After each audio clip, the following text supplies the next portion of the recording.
Hey folks, Seth Liebson here. As we watch cities burn, statues being torn down, and calls to defund the police, if you haven't already, it may be time to think about personal protection. Guns Etc. has 10,200 square feet of guns, ammo, safes, and a staff that will work with you to find the best firearm for your situation. So stop by their huge store in Mesa or click on gunsetcetera.com and have access to over $400 million in firearms and accessories. And if you like my monologues, please subscribe to 960 The Patriots YouTube channel. Welcome back. Happy August 10th, 2020. What is it that's required in a joke? For a statement, sentence, a story to be a joke? Something said or done to provoke laughter, especially. A brief oral narrative with a climactic humorous twist.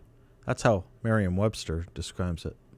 This isn't the biggest deal in the world, but it's been on my mind since Saturday this weekend. Joe Biden went on a family bike ride on Saturday in Delaware. Clearly a photo op. I guess to make him look vim and vigorous. A Fox reporter shouted to him, "Have you picked a running mate?" Biden shouts back, "Yeah, I have." "Who is it?" the Fox reporter shouts back. Biden shouts back, "You." Immediately, the media gave us headlines that Biden joked about his VP pick. Quote, "Biden says he's picked his VP, then jokes it's a Fox News reporter," close quote, was one such representative headline. "Biden claims he's picked a VP, then cracks a joke," ran another. You get the point. There was a lot of that. Immediately I thought, is that a joke? Or is it more like what anyone, usually someone around 9 or 10 years old, shouts or responds when they don't know what to say, and usually out of guilt of not knowing an answer to a question? In logical fallacy, it's known as a tu quoque, a so's your mama retort that means zero and is frankly little more than juvenile. You. As I say, underlying this is not the biggest deal. Joe Biden can take all the time he wants to pick whoever he wants. But what was signaled in this exchange? I always believe small things can say big things, and Joe Biden never says big things alone except when he tries, and then he usually screws up, usually with a word salad or a racial insult, intended or not. He's just not that good to do better than that. But what Joe Biden shouted out was not funny, not in any definition of funny. It wasn't a joke. It was a gut response of unseriousness. But more than that, it showed he couldn't even just be a normal person or a normal leader. I mean, why not shout out, "You'll be the first to know soon," or "I'll tell the world shortly"? Why not just be serious about it? The other point is in his response of "you" to Peter Doocy, he created a moment of absolute zero news.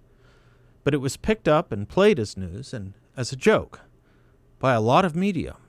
Oh, Joe was joking with the press. Joe was having fun with the media. Joe was teasing during exercise. Joe was being playful. Joe was slapping around a Fox News reporter. None of that is what happened. And yet that's how the media played it. So 77-year-old Joe Cannon did a bike ride. Great. A lot of 10-year-olds can do that too. What does it mean about anything? And he couldn't just be normal in an answer. He's teased a lot of questioning about since he gave a deadline he's now missed on naming a running mate. The running mate thing is interesting, and it isn't. But if you don't think almost every Democrat thinks his running mate will be the second next president, if Joe Biden's elected, you're wrong. So it comes with some degree of seriousness to some Democrats. Why would you dismiss it with an attempted joke that was not a joke? It all just bothered me. As it bothered me, the media called it something it wasn't, as if all in good humor and fun. It wasn't humorous. It was revealing, and perhaps in that sense, it was a classic joke, revealing an underlying truth that all jokes require. And that truth is that Joe isn't quick and he isn't smart. That's what I think this moment really revealed, and that's why I think it bothered me. The press propelled Joe to athletic and funny. Joe revealed the same problem many have worried and continue to worry about, and life just goes on as if Joe Biden is no different than a jogging and agile and sportsman like Jerry Ford or Jimmy Carter or George Bush. And he's not. And everybody knows that at the same time, which may be the real joke we're all living through. But we do that a lot now, don't we? We just go along with what we may call fictions. They may have, indeed, most do have important implications and prescriptions, but we just go along with them, don't we? The most important cultural issue, or second most, depending, in this country right now and since May has been the issue of race, and primarily America is a fundamentally racist society, institutionally so. People weren't paying too much attention in 2016 when Hillary Clinton said we all suffered from implicit bias, but that was a real dog whistle. We're told Donald Trump speaks in dog whistles, saying things in code that receive a wink and a nod from race haters. We go along with that charge, too, even as we're told Donald Trump is too explicit and brutish in his language. So we just go along with two contradictions, because if one won't work as a condemnation, the other just may. But what Hillary said about implicit bias was the true dog whistle to an academic and intellectual elite that believes America is systemically racist. And that's the odd thing about implicit bias. Whether we're told we suffer from it, all of us, from an older white lady, or whether we're told we suffer from it, all of us, from a younger white lady like Robin DiAngelo, the best-selling author of the book White Fragility. It's the funny thing about this whole thing we just all kind of go along with. We're told we all suffer from it, mostly by white people, and yet invest hopes and dreams, as in Clinton, or money and intellectual time, as in Robin DiAngelo, listening to them and taking them seriously, as if they have been able to supersede and overcome their implicit biases in order to lecture us on ours. As if the first person to say it, back to an 11-year-old game, I guess, is immune from it. Kind of like calling shotgun in a car ride or jinx in a childish context of words. To put it clearly, I, white person, should be listened to as I am recognizing all other white people are racist first, whether they know it or not, admit it or not, and I should be listened to about this to help you understand how you are racist too. Funny thing about that. Most racists don't try to expose and prove the odiousness of their racist beliefs. They usually try to defend them. But when we are all racist by dint of our color as white, somehow we all just go along with and take seriously white people, especially white women, telling us we are all racists and need to deal with it, apologize for it, even compensate for it. The other funny thing about it, if you admit your own guilt, what do you have to teach me or instruct me on other than your own story and experience? You have no credibility to lecture or instruct me on mine, right? The idea of indicting someone for your own guilt or errancy is just another funny thing about modern society we all just go along with. It used to be called disqualification. I mean, how many criminal convicts are allowed to be prosecutors, much less even become members of a state bar? Do arsonists get to join fire departments? Do traitors get to become members of our military? Do drunk drivers get to be truckers or chauffeurs or even keep their license to drive? I'm reminded of Ralph Waldo Emerson's line, "The louder he spoke of his honor, the faster we counted our spoons." It all reminds me of the pseudo-sophisticated intellectual infancy or conceit from the academy in the 1980s and 1990s. Alan Bloom got to it well in his book, The Closing of the American Mind, where he wrote, quote, "There is one thing a professor can be absolutely certain of. Almost every student entering the university believes or says he believes that truth is relative.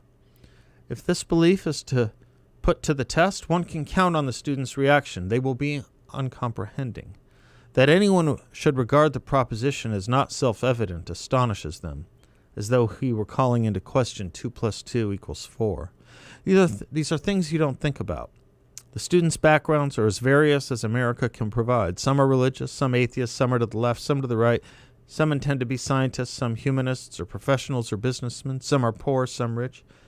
They are unified only in their relativism and in their allegiance to equality. And the two are related in a moral intention. The relativity of truth is not a theoretical insight, but a moral postulate, the condition of a free society, or so they see it. They have all been equipped with this framework early on, and it is the modern replacement for the inalienable natural rights that used to be the traditional American grounds for free society, he wrote. And of course, the funny thing we all just went along with was when someone could say there was no such thing as an absolute truth. If you questioned them on this, they did not understand they themselves were admitting they themselves were postulating an absolute truth. Judgment. This all gave birth to another piece of nonsense we all just kind of went along with. that one should not be judgmental. Not about lifestyle choices, not about cultures, not about other countries, not about other people. And yet we knew deep down, too, that was a conceit. For people made rational judgments every single day in forming contracts and deciding on partnerships, legal or familial, and in deciding court cases, criminal or civil. So deep down was it a ruse that today there are no more judgmental people than those who used to catch the pitch to us not to be judgmental, the liberals and the left. They judge us all the time now, don't they, about whether we are racist, about what we think, about what motivates our thinking, about our intelligence levels. Which brings us to another noun that has lost its favor, if not currency. Hypocrisy. Used to be a hell of a negative indictment of someone or something, to call them hypocritical. It had nearly the same potency, nearly as calling someone a racist. One thinks about its potency in the 1980s, for example, where some preachers of moralism in the name of God were found to have engaged in something awfully close to prostitution, but certainly the violation of the commandments against adultery, thinking of your Jimmy Bakkers and Jimmy Swaggarts.